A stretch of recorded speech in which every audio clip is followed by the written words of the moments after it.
नमस्कार दर्शकों, बहुत बहुत स्वागत है आपका उल्टा चश्मा यूसी पर। हम एक बार फिर से हाजिर हैं और देश के तमाम मुद्दों पर बातचीत करने के लिए, समझने के लिए कि आखिर देश के अलग अलग राज्यों में चल क्या कुछ रहा है। और मेरे साथ फ्रेम में आप देख रहे हैं, जिनको आप खूब सुनते हैं, जिनके विश्लेषणों को, जिनके समीकरणों को आप समझते हैं, देश के बेहद विख्यात राजनीतिक विश्लेषक, वरिष्ठ पत्रकार श्री अशोक वानखेड़े जी। सर, बहुत स्वागत है आपका उल्टा चश्मा पर। नमस्कार नमस्कार। और सर, सियासी माहौल जो है वो बेहद दिलचस्प है। सियासी गलियारों में बेहद नरमी गर्मी चल रही है और इन सब के बीच कुछ राज्य बड़े महत्वपूर्ण हैं। अभी तक झारखंड में हमने आपसे सियासी उठापटक पर चर्चा की, लेकिन अब बिहार बिहार में सर बड़ी सरगर्मी बढ़ गई है। चिराग पासवान को लेकर तरह तरह की खबरें हैं। अब वो खबरें बहुत ज्यादा हैं, लेकिन दर्शक आपसे ये समझना चाहते हैं कि असल में बिहार में चल क्या रहा है। देखिए चंद्रकांत जी, बिहार एक ऐसा राज्य है, दो बैसाखियों पे एक सरकार चल रही है। ये नानी सरकार है, नीतीश और नायडू। तो एक बैसाखी बिहार की है और एक बैसाखी आंध्र प्रदेश की। अब बिहार में, क्योंकि ये बात भी तय है कि 240 पे रुकने के बाद भाजपा किसी भी हालत में अपने आप को 275 के आसपास ले जाना चाहती, तो ऑपरेशन कमल सब जगह चल रहा है। बिहार एक सॉफ्ट टारगेट है, बिहार में भी ऑपरेशन कमल चलने की बात हो रही है। अब प्रॉब्लम ये है कि सभी को 240 पे, ये जो 52 लोगों का कुनबा है जिन्होंने टेकू लगा के सरकार बचाई है, वो इस बात को अच्छी तरह से जान गए हैं कि मोदी जी प्रधानमंत्री इसलिए है कि हम साथ हैं। पहले मोदी जी प्रधानमंत्री अपने बलबूते पे थे जी। तो ये एनडीए के गठबंधन बेचारे जो दिया तो भला, नहीं दिया तो भला टाइप्स में बैठे थे। अब इनको भी अपना वजूद देखना है।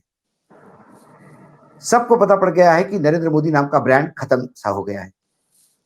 भाजपा की अंदरूनी लड़ाइयां, संघ वर्सेस भाजपा, संगठन वर्सेस सत्ता, इन तमाम राज्यों में जो चल रहा है, उससे कोई भी इन 52 में से या एनडीए गठबंधन के तमाम छोटे मोटे दल है, वो अपने वजूद के लिए अब उनको अपने आप पे देखना है। उन्हें पता है कि हम अब मोदी जी के नाम के साथ चल नहीं पाएंगे, मतलब हमें अपना भी वजूद देखना पड़ेगा। अब आप बिहार की बात करें तो जैसा ही वक्फ बोर्ड का बिल आया, उस पे जनता दल यूनाइटेड ने एक स्टैंड लिया।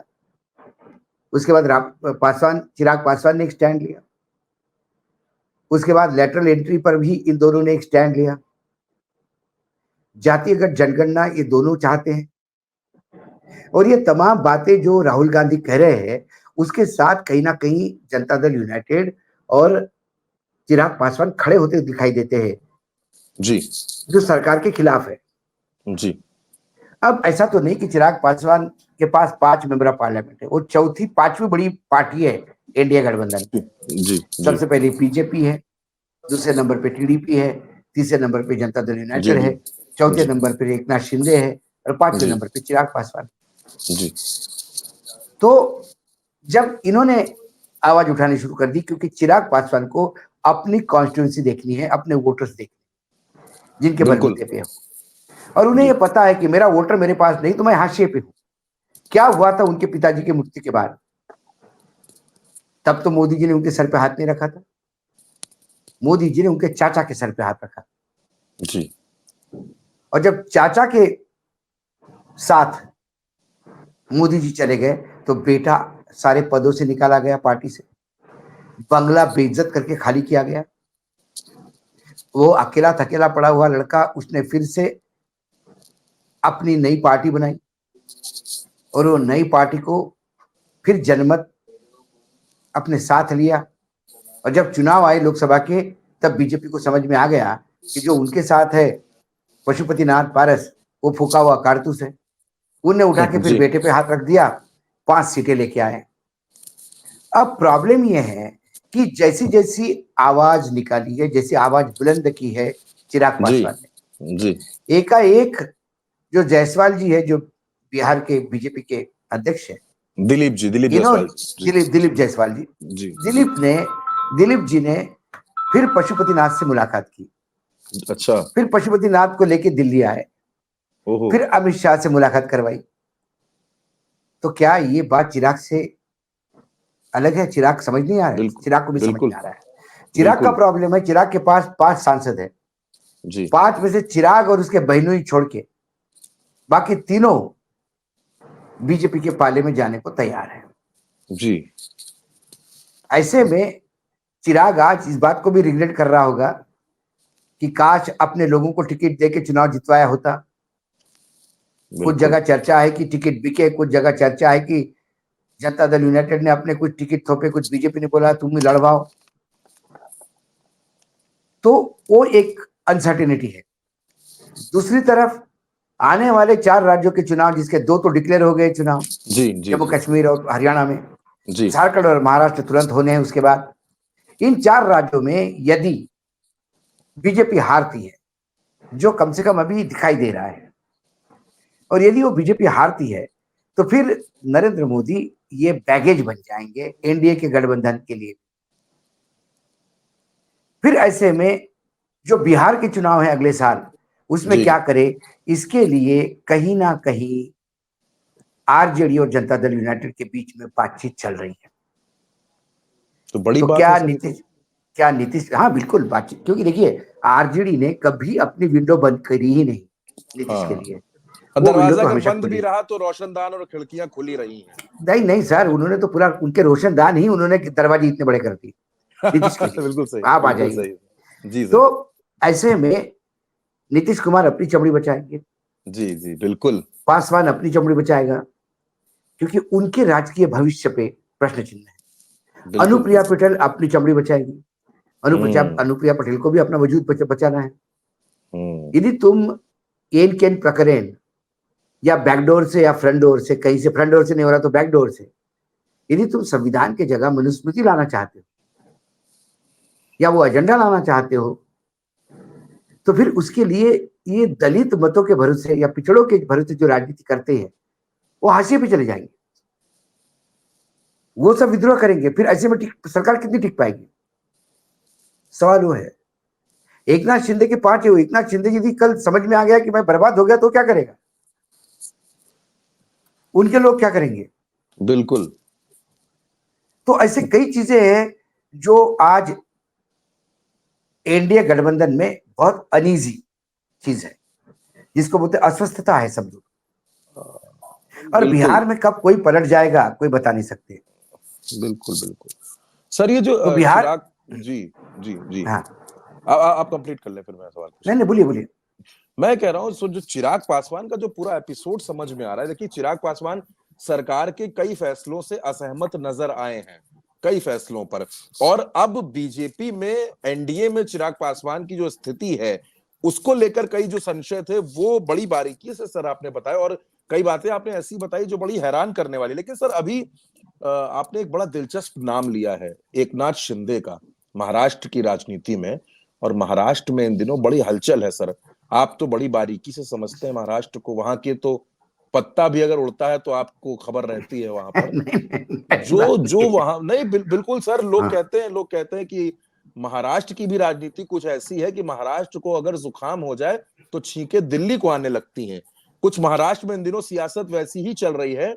छत्रपति शिवाजी महाराज महाराष्ट्र के लोगों की, हालांकि पूरे देश के लोगों की आस्था का केंद्र है, सब बड़ा सम्मान करते हैं, आदर भाव रखते हैं। महाराष्ट्र में कुछ ज्यादा है, महाराष्ट्र का जुड़ाव लगाव ज्यादा है। एक जो घटना महाराष्ट्र में अभी हुई जिस तरह से, और उसके बाद उद्धव ठाकरे का जो स्टेटमेंट आया, उद्धव ठाकरे के स्टेटमेंट के बाद अब महाराष्ट्र में, हालांकि अभी चुनाव की तारीखों का ऐलान सर नहीं हुआ है, लेकिन मुझे ऐसा लगता है कि सियासी पारा हाई है। और क्या आप देखिए, ये मान रहे हैं? यदि संवैधानिक रूप से सब ठीक चली, सब ठीक चीजें सही चली, तो जी। नवंबर में महाराष्ट्र में नई गवर्नमेंट आनी। अच्छा। हाँ, नवंबर में कार्यकाल समाप्त हो रहा है विधानसभा का। जी। उसके बाद एक्सटेंशन तो होता नहीं है। नहीं, बिल्कुल नहीं, बिल्कुल नहीं। 2 जगह एक्सटेंशन हो सकता है, या तो अच्छा। प्राकृतिक आपदा ऐसी हो जिसमें चुनाव नहीं करवा पाए, या हम्म। देश पे आक्रमण हो तो चुनाव नहीं करवा पाए। अच्छा। महाराष्ट्र में ऐसी दोनों कोई चीजें नहीं। ठीक तो है। महाराष्ट्र में चुनाव तो होने हैं, ठीक नवंबर है। में नई विधानसभा कॉन्स्टिट्यूट होनी ही है। हम्म। सवाल है कि चुनाव का अनाउंसमेंट सितंबर के एंड में होता है कि अक्टूबर के फर्स्ट वीक में होता है, बस इतना इतना बचा हुआ है।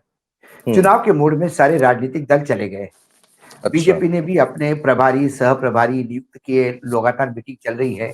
जी जी। तीनों राजनीतिक दल, दोनों तरफ से 3-3 पार्टियां हैं, तीनों तय कर रहे हैं कि कहां से करो क्या करो। जो तड़का देने वाले जो डीलर होते हैं कि इन टाइम पे हमको कौन ज्यादा पैसा देगा जिसके वोट काट सकते हैं, तो जी ऐसे जी। राज ठाकरे हो गए, प्रकाश आंबेडकर हो गए, ऐसे हमारे 2-3 पार्टियां हैं, वो लगातार वो सूंघ रहे हैं कौन उनको बुला रहा है। कभी वो इनको ठीक बोलते, कभी उनको ठीक बोलते, लेकिन अभी तक डील होए नहीं किसी ने अभी कुछ स्टेटमेंट्स चल रहे हैं। स्टेटमेंट ही चल रहा है। तो जी अब ऐसी स्थिति में ये महाराष्ट्र में राजनीति लगातार हो रही है। जी जो सर। बदलापुर में हुआ वो घिनौना जी। कांड था, बहुत बहुत ठीक है, शर्मनाक। बहुत शर्मनाक था। उसके ऊपर क्या हुआ, बदलापुर में आंदोलन क्यों हुआ? क्योंकि बदलापुर में पुलिस ने केस रजिस्टर करने से मना कर दिया। वो छोटी बच्चियों को लेके वो लगातार हॉस्पिटल टू पुलिस स्टेशन भाग रहे थे।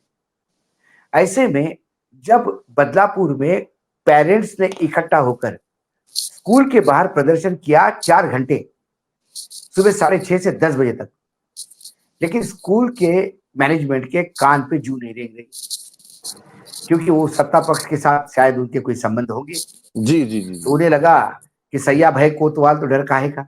जी सही बात। ऐसे में इस सोई हुई सरकार के कान को आवाज सुनाई दे, इसलिए लोगों ने रेलवे स्टेशन का रुख लिया और ट्रेनें रोकी।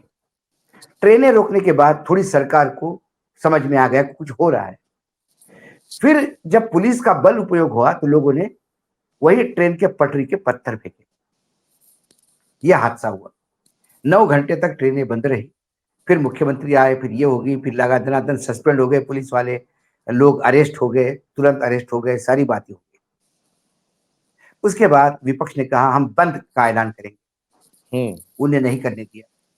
हाईकोर्ट ने बोला कि आप बंद नहीं कर सकते।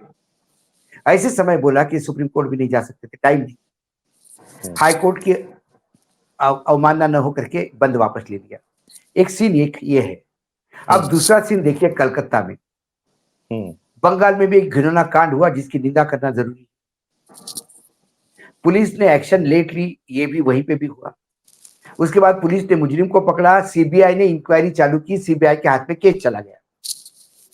अब उसके बाद क्या था, उसके बाद वहां पे आंदोलन हुआ। महाराष्ट्र में हुआ तो वो राजनीति से प्रेरित है, बंगाल में हुआ तो वो न्याय मांगने की स्थिति है। वहां हाईकोर्ट ने वो ये आंदोलन नहीं हो इसके लिए जो रीट पिटीशन फाइल की, उसकी सुनवाई तक नहीं की। अब आज उस दिन हिंसा हुई, आज फिर बंद का आह्वान किया, आज फिर हिंसा हुई। ये 2 राज्य, यहां विपक्ष की सरकार है, वहां सत्ता पक्ष की सरकार है। तो सत्ता पक्ष की सरकार के साथ कैसा बर्ताव किया जाता है? जहां आपकी सत्ता है वहां महिलाओं की इज्जत नहीं, वहां विपक्ष को बोलने का अधिकार नहीं, वहां आपके पुलिस को नंगा नाच करने का अधिकार है, वहां सरकार को लिपापुती करने का अधिकार है। यदि विपक्ष की सरकार है तो वहां विपक्ष की सरकार को बंद रोकने का अधिकार नहीं। जहां विपक्ष मतलब जहां केंद्र की पार्टी जो बंगाल में विपक्ष है वो नंगा नाच करे तो चलता है, वहां पे न्यायपालिका बंद अवैध घोषित करती है, या न्यायपालिका बंद की रीट पिटीशन एंटरटेन भी नहीं करती है। जी। मुझे तो कई बार लगता है कि न्यायपालिका के ऊपर भी अब तिरंगा उतार के राजनीतिक दलों के झंडे लगा देने चाहिए। ये वक्तव्य मैं मेरे अपने बलबूते पे अपने रिस्पॉन्सिबिलिटी से करता हूँ, क्योंकि मुझे समझ में नहीं आता एक ही सिचुएशन फिर न्यायपालिका न्याय अलग अलग कैसी दे सकती है। ये बिल्कुल नहीं समझता। हाईकोर्ट में कैसे जज बैठे हुए हैं कि सर्वोच्च न्यायालय ने कहा कविता के मामले में कि आपने कविता को बेल इसलिए अवैध कर दी क्योंकि वो पढ़ी लिखी और बड़े बड़े घर की है। न्यायपालिका में या संविधान में पढ़ा लिखा, अनपढ़, गरीब, रईस कोई मायने नहीं रखता, कोई मायने नहीं रखता, सब समान हैं। बिल्कुल। ये आज भूषण गवई जी के बेंच ने ये लताड़ा हाईकोर्ट में। तो हमारे हाईकोर्ट में जजेस किस टाइप के हैं, इससे ऐसे क्या अपेक्षा करें, मुझे ये समझ में नहीं आता। वैसे ही महाराष्ट्र में अभी एक वो स्टैचू गिरा, जी। शिवाजी का। शिवाजी महाराज की स्टैचू में जो चर्चा मैंने सुनी, जो कुछ लोगों से मैंने बात की, लगातार मैं लोगों से टच में, कहते हैं कि वो बहुत जल्दीबाजी में स्टैचू लगाया गया, हाँ। क्योंकि प्रधानमंत्री के हाथ से उद्घाटन करना था। मुझे ये नहीं समझ में आता कि हमारे प्रधानमंत्री को इतनी जल्दी क्या होती। राम मंदिर में मंदिर बनने के पहले आप प्राण प्रतिष्ठा करते हो, पहली बरसात में टपकता है। जी। पार्लियामेंट पूरी बनने के पहले आपने पार्लियामेंट में गृह प्रवेश, मुझे पार्लियामेंट प्रवेश कर लिया, जी, वो वो भी भी टपकने लगा। टपकने लगा। शिवाजी का स्टैचू इतने जल्दीबाजी में पूरा किया कि वो एक 45 किलोमीटर की रेंज की हवा, जो नॉर्मल हवा है, क्या उसमें गिर नॉर्मल। गया। मैंने मेरे लाइफ टाइम में जी। छत्रपति का स्टैचू गिरते हुए पहली देखा। हो सकता है कहीं गिरा होगा तो मेरा मेरा अज्ञान है जान। इसके बारे में। जी, जी। छत्रपति शिवाजी महाराज को दैवत देव भगवान माना जाता है। सबसे पहले भगवान है वो पूजने के। और ऐसा नहीं कि वो मराठों के हैं। जी, पूरे देश छत्रपति में। शिवाजी महाराज की खासियत थी कि उन्होंने अपने बेटे संभाजी को पत्र लिख के कहा था कि बेटा, ये हिंदवी स्वराज्य हो, हिंदू का स्वराज्य नहीं बोलते थे, हिंदवी स्वराज्य। स्वराज्य किसको कहते हैं? जनता का राज्य। उन्होंने कहा हिंदवी स्वराज्य की स्थापना हुई है। ये इसमें दो बातें ध्यान रखना, मराठी और ब्राह्मणों से दूर रहना। मराठी जागीर मांगते हैं और ब्राह्मण वतन मांगते हैं। मैंने ये हिंदवी स्वराज्य जो स्थापित किया और बढ़ाया है, इसमें 12 पगड़ी जाति के लोग थे, OBC, schedule caste, schedule tribe. Chhatrapati Shivaji Maharaj ने जब पहला किला लिया तो उसमें शायद अकेले मराठा थे, बाकी सब नॉन मराठा थे, ओबीसी थे, बैकवर्ड थे। छत्रपति के अंगरक्षकों में ओबीसी और बैकवर्ड थे। तो उन्होंने ये बात कही, तो वो तो सबको लेके चलने वाला था। वो इसीलिए पूरे देश में छत्रपति शिवाजी पूजे जाते हैं, हर जाति द्वारा, हर धर्म द्वारा। तो छत्रपति जी का स्टैचू यदि कहीं लगना हो और असेंबल करके आ रहा हो, तो असेंबलिंग में भी छत्रपति का सर जो है वो बड़े सम्मान के साथ ऊपर रखा जाता है। आड़ा गिरा हुआ सर मैंने पहली बार देखा लाइव। दुखद है। अब उसमें क्या हुआ, ये स्टैचू नेवी ने लगाया था। अच्छा। लेकिन इसका ठेका किसको दिया गया था? क्या इसका ठेका जिसको मिला वो मुख्यमंत्री एकनाथ शिंदे के बेटे श्रीकांत शिंदे के मित्र थे? सवाल ये है। उप मुख्यमंत्री देवेंद्र फडणवीस का बयान बहुत ही हास्यास्पद है। वो कहते हैं कि वो उनको आइडिया नहीं होगा कि 45 किलोमीटर की स्पीड से हवा चल रही है। अरे कोई भी स्टैचू जहां इरेक्ट किया जाता है, वहां धूप, उसकी हाइट, उसकी जमीन की मिट्टी कैसी होती है, ये सारी चीजें देखी जाती है, क्योंकि ये काम जल्दीबाजी में हुआ, इसलिए ऐसा हुआ। जल्दीबाजी में अयोध्या के रोड बने, इसलिए पहले बरसात में सब उखड़ गए। हमारे यहाँ कहावत है, जल्दीबाजी का काम शैतान का। हाँ, बिल्कुल सही बात सर, बिल्कुल ऐसे ही सही। जल्दीबाजी का गुजराती कॉन्ट्रैक्टर ने जल्दीबाजी का काम किया और महाकाल लोक में हवा आ गई और हवा से मूर्तियां गिर गई। ऐसे कई उदाहरण हैं। बिल्कुल सही हर बात जगह है। भ्रष्टाचार। राम मंदिर बनेगा तो भ्रष्टाचार, जमीन खरीदी जाएगी तो भ्रष्टाचार, मूर्तियों में भ्रष्टाचार। अरे डायन भी 10 घर छोड़ती है, कम से कम भगवान छत्रपति शिवाजी महाराज जैसे लोगों को छोड़ा दिया करो। बिल्कुल। और ये उस महाराष्ट्र में हुआ चंद्रकांत जी, जिस जी सर। महाराष्ट्र में जी छत्रपति सर। शिवाजी महाराज ने बनाए हुए किले जी। 400 साल बाद भी सीना चौड़ा करके खड़े हैं और छत्रपति की गाथा सुनाते। बिल्कुल सर, ये उन मूर्ति। छत्रपति का नाम जी। लेने वाले, ये कि हमारे पूर्वज छत्रपति थे, जी। छत्रपति का नाम लेने वाले का खून पानी हो गया है। भ्रष्टाचार इतना चरम पे है कि वो शिवाजी को भी नहीं बख्श रहे, इसलिए वहां बड़ी राजनीति हो रही है। राजनीति हो रही है, बिल्कुल सरकार की राजनीति हो रही जवाबदेही बनती है, सरकार की बनती है। जवाबदेही बनती है। पालघर में 2 साधु की हत्या हो जाती तो फिर वो उद्धव ठाकरे करवाते, तब लॉ एंड ऑर्डर का सिचुएशन होता है। आज एकनाथ शिंदे क्यों नहीं बदलापुर के लिए रिस्पॉन्सिबल होने चाहिए? होने उसके चाहिए। पहले उसी न्यू बॉम्बे में कई 2-3, 1 महीने के अंदर 3 कांड हुए। लेकिन ये 2 राज्यों के लिए अलग ये करना और यही छत्रपति स्टैचू यदि उद्धव ठाकरे के राज में गिर जाता तो भारतीय जनता पार्टी, अरे भारतीय जनता पार्टी अपने घर में जैसा कोई बुजुर्ग मर गया इसे मातम करते हैं। ये डबल स्टैंडर्ड है इस पार्टी का, बिल्कुल डबल, ये डबल स्टैंडर्ड पार्टी। और महाराष्ट्र में छत्रपति शिवाजी महाराज की प्रतिमा गिरना और दूसरे तमाम जो बातें हैं वो ये बताती हैं कि भारतीय जनता पार्टी किस तरह की राजनीति में यकीन रखती है। बिल्कुल आपने सही बात कही, बिल्कुल आपने सही बात कही। पश्चिम बंगाल और महाराष्ट्र में दोहरे मापदंड देखने को मिल रहे हैं। दोनों ही राज्यों की इन दो बड़ी खबरों पर बड़े विस्तार से सर आपने हमें और हमारे दर्शकों को बताया, और मैं विशेष तौर पर आपको धन्यवाद दूंगा। आज छत्रपति शिवाजी महाराज के बारे में आपने बड़ी दिलचस्प बातें बताई, बड़ी रोचक बातें बताई, जो मेरी भी जानकारी में नहीं थी, मेरी भी जानकारी में बढ़ी हैं। और वो तमाम दर्शक जिनको ये बातें नहीं पता है, आज की ये चर्चा उनके लिए बड़ी लाभप्रद रहने वाली। मैं इसके लिए आपका विशेष आभार प्रकट करता हूं। और सर, हमें समय देने के लिए, अपना कीमती समय देने के लिए बहुत बहुत शुक्रिया। नमस्कार।